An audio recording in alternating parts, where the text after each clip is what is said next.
साहब, ये back to village जो प्रोग्राम चल रहा है, लोगों की बड़ी कम शमूलियत इसमें होगी, क्या कारण रहा कि लोगों ने पिछली बार बढ़ चढ़ के इसमें हिस्सा लिया था मगर इस बार लोगों की बड़ी कमी महसूस हुई है, तो इस पर आप क्या कहना चाहते हैं?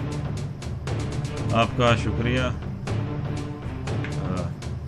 आप मीडिया से हैं, आपने भी वजह फरमाया कि जो इस बार बैक टू विलेज में रिस्पांस है वो बड़ा ही नेगेटिव रिस्पांस है। आपने भी देखा हो कि पूरी रियासत में जहाँ जहाँ भी ये ऑफिसर्स जा रहे हैं, लोग आगे से बाइकआउट कर रहे हैं, लोग इनके साथ ताउन नहीं कर रहे हैं। इसकी साफ वजह यह है कि बैक टू विलेज में इन्होंने बड़े बड़े इन्होंने ख्वाब दिखाए, प्रोजेक्ट्स बनाए, वो कहीं का पता नहीं वो फाइलें कहाँ गई।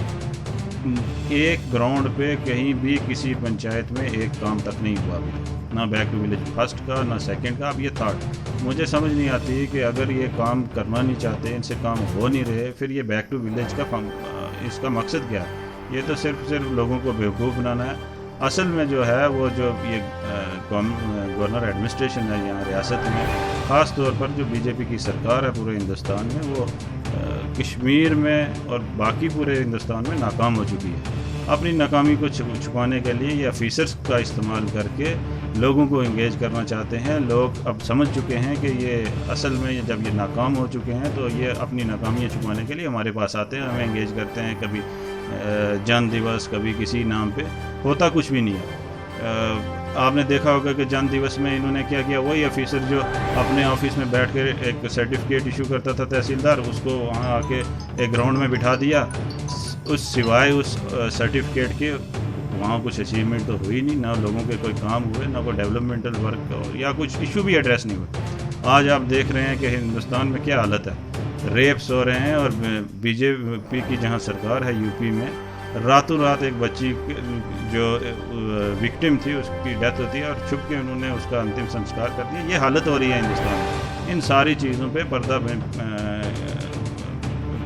इन पे पर्दा करने के लिए गवर्नमेंट ऐसे हथकंडे आजमाती रहती है, और ख़ास तौर पर जब जम्मू कश्मीर में नाकाम हुई है। इनकी हर पॉलिसी, कभी ये ऑल आउट प्रोग्राम के साथ आते हैं, कभी कहते हैं नहीं जी मिलिटेंसी ख़त्म हो गई, कभी कहते हैं जी हमने ये जो आर्टिकल 370 है इसको इसलिए तोड़ा ताकि तरक्की हो। आप देखें यार नौजवानों की क्या हालत है, पैरामेडिकल स्टाफ है उनको इन्होंने निकाल दिया। हर जो यूथ है जो इनसे अब जब मैं एक और बात कहना चाहूँगा कि जो कश्मीर में तो एक रिजेंटमेंट थी, जो इन्होंने डोमिसाइल और ये कुछ लाया, इससे जम्मू भी इनके खिलाफ है। और ये आप मीडिया में हैं, आप बेहतर जानते हैं कि वहाँ जम्मू में कितनी इनके खिलाफ आवाज़ें उठ रही हैं। कल हमने देखा दिल्ली में इनके एक मिनिस्टर को जो पिटाई हुई है, वो इनकी नाकामी वहीं से साबित हो जाती है। हर तरफ पूरे हिंदुस्तान में हाहाकार है। यहाँ कॉन्स्टिट्यूशन का खिलवाड़ किया जा रहा है, एक डिक्टेटरशिप चलाई जा रही है।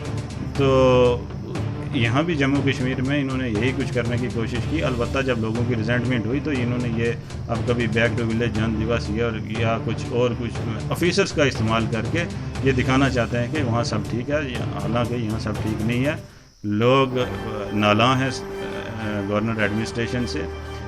इन चीज़ों से ये जो ऊपर से कोटिंग, शुगर कोटिंग वाले मसलों से मसले हल नहीं होते। रियल इशू को एड्रेस करना पड़ेगा। जब तक रियल इश्यूज एड्रेस नहीं होंगे, ये बैक टू विलेज, ये सारे फ्लॉप शो हैं।